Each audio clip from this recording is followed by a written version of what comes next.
বন্ধু, এই মাছ আর ছোট ছোট শিকার ধরে খেয়ে আর ভালোই লাগছে না।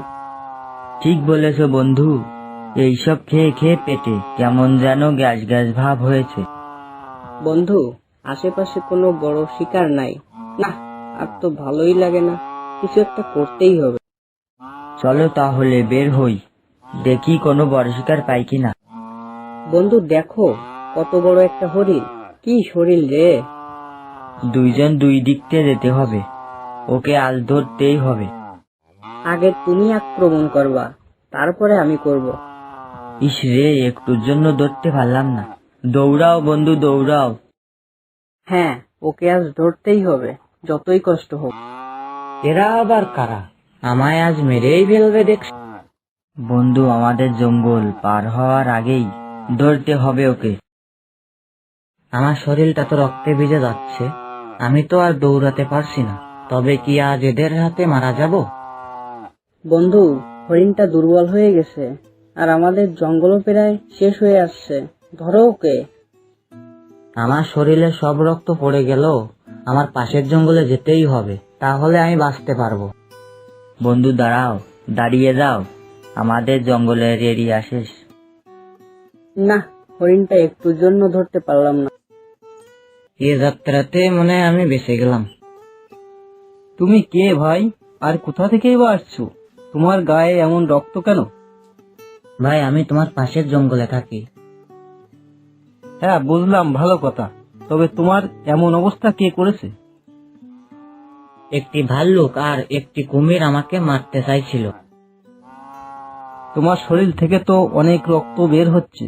তুমি আমাদের মহারাজের নিকট চলো, সে নিশ্চয়ই একটা ব্যবস্থা করবে।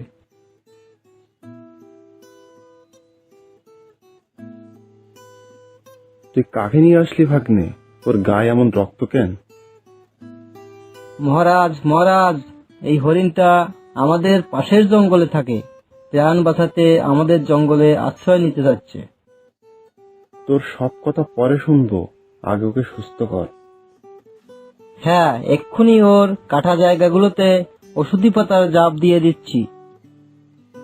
এবার বলো তুমি, তোমার কি হয়েছিল? তোমার এরকম খারাপ অবস্থা কে করেছিল? একটি ভাল্লুক আর একটি কুমির একসঙ্গে মিলে আমার এই অবস্থা করেছে। থাক, আর বলতে হবে না, আমি সব বুঝতে পারছি। ওদেরকে আমি ভালো করে চিনি। মহারাজ, আমি এখন কোথায় থাকবো? ওই বনে গেলে তো ওরা আমার মেরেই ফেলবে। তোমার আর ওই বনে ফিরে যেতে হবে না। আজ থেকে তুমি আমাদের বনে থাকতে পারো, যদি তোমার ইচ্ছা হয়। মহারাজ, আমার ইচ্ছা হবে না কেন? এটা তো আমার অনেক বড় কপাল। আমি বলেছিলাম না, মহারাজ তোমার একটা ব্যবস্থা করে দেবে। শিয়াল ভাগ্নে, ও আজ থেকে আমাদের নতুন বন্ধু। ওর পছন্দ মতো একটি জায়গা দেখিয়ে দে ওকে। চলো নতুন বন্ধু, এইবার তোমার নতুন থাকার জায়গা খোঁজ করি।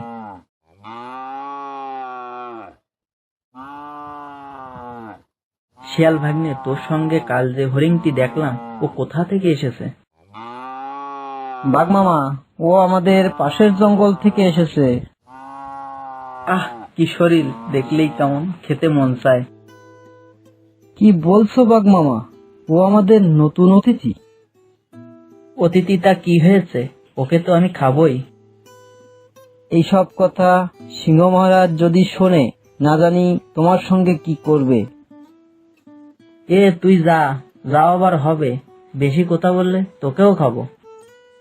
আচ্ছা মামা, আমি কিছুই বলছি না, তোমার যা ইচ্ছা তাই করো।